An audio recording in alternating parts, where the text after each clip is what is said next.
A fronte di slogan che si parlano sempre di territorio, di località, di locale, di fatto rischiamo che la gestione del sociale e della sanità si sposti da Bassano a Vicenza in un uso provinciale e che molte altre competenze addirittura da Vicenza vadano a Venezia in questa azienda zero. Delusione da parte del sindaco di Bassano Riccardo Poletto a seguito dell'incontro che si è svolto a Venezia per la conferenza permanente regionale che raduna le conferenze dei sindaci per analizzare la proposta di riforma regionale sanitaria.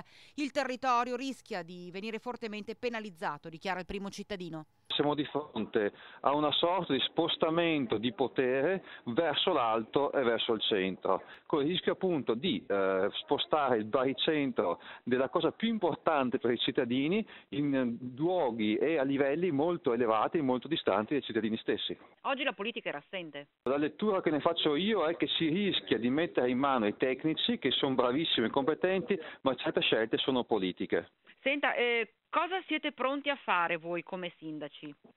Noi abbiamo, come sindaci del Bassanese, condiviso una proposta alternativa che vede la possibilità di una USL pedemontana. Secondo lei sarà possibile?